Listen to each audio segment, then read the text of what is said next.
Welcome everybody to the Latin Nerds Network. My name is Jose and this is my review for The Northman, the newest movie by Robert Eggers, a guy who gave you movies like The Lighthouse and The Witch, both movies which I found very good, very artistic. But before I get to my review, a quick cheap plug here. Every Sunday midday right here on the Latin Nerds Network, we got a new show called The Watch List. Me and my co-host Chewy, we review all the shows that get released on streaming, give you our recommendations, what to watch and what to avoid on streaming. And we also let you know what's coming out every week so you can create your very own watch list. Subscribe below and check us out midday, the watch list. Cheap plug out of the way. Back to the film here, The Northman. In a word, this is a revenge story involving a badass Viking. And let's be honest, all Vikings are badass. Well, I rephrase, all Vikings except Kirk Cousins are badass. Sorry, Minnesota football fans, you know what I'm talking about. But we have Alexander Skarsgard starring in this one. And we first see him as a young kid. He's a prince whose father was betrayed. And I will mention by who, not to spoil it. And then his mother is taken away, and so he's forced to flee the kingdom.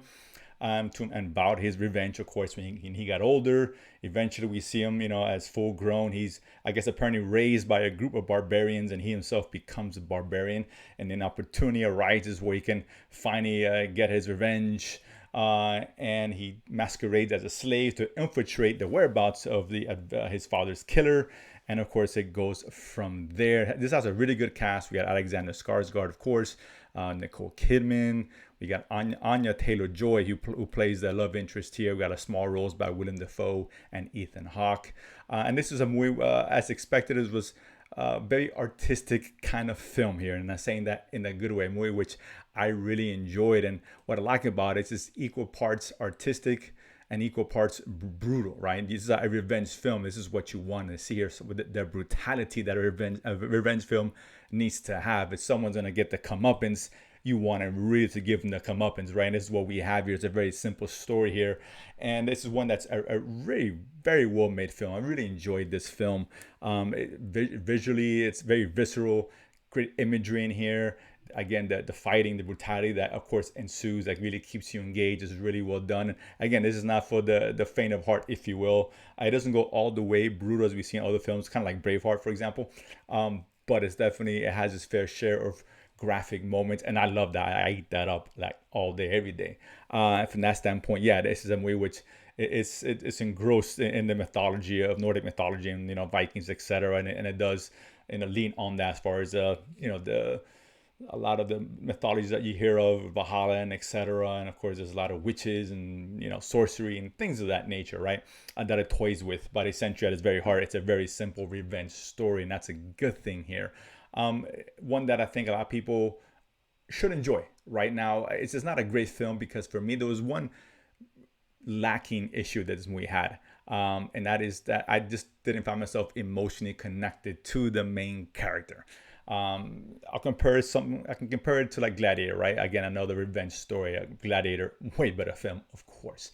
But we have Maximus, right, in Gladiator, who they did a good job of really developing that character, getting you to root for him, right? Someone you cared about and give a shit about, and follow him in his journey to exact revenge for his wife and his kid.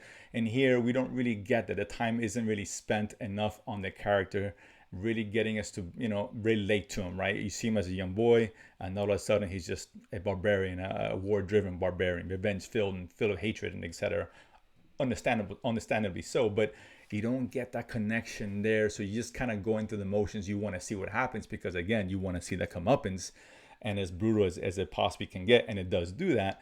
But it's missing. You always need that emotional connection, right? Something to relate to the character, and we just really don't get that. Even the love story with Anya Taylor-Joy, it's kind of there. I don't think it's developed as much as it is. It happens kind of quickly here. So from that standpoint, it doesn't succeed. But what this movie does very well is that visceral experience, right? Giving you something unique in this kind of story. And it succeeds in that. It keeps you engaged enough. There's a lot of cool fight scenes in here, stuff that happens for this 2 hour plus runtime to really keep you focused on the film because you do want to see what happens. And again, cinematography is beautiful. I like the use of that kind of darkish color. There's a lot of grades that it uses. It works very well. The mythology infused in there, all that's very interesting. It's very well done, very well put together. So in that sense, I can definitely recommend this film. It's just not a great movie because again, that emotional arc, having that central character you really are rooting for. And I don't think you really hit its mark there. And I'm not sure that was really the intention of the filmmaker, right? But that being said, his intention was to give us a movie, a revenge film, engross an artistic look and feel, and it does succeed in that in spades. And for that, definitely recommend this film. There's not a movie that's gonna people are gonna drive to the theaters this weekend to see. It's probably not gonna get a lot of attention, and I get it. It's kind of an art house film, dressed up with a lot of fancy bells and whistles of the revenge and blood and the swordplay and all that, which I understand. But ultimately, if you guys can watch it at some point or at home, I definitely recommend it. I think it's a very good watch, very well made film. Probably his best film, Eggers film made today. This is a movie I thought had more to offer than The Witch. And I like The Witch a lot. And Lighthouse, of course, of Robert Pattinson, the Batman himself.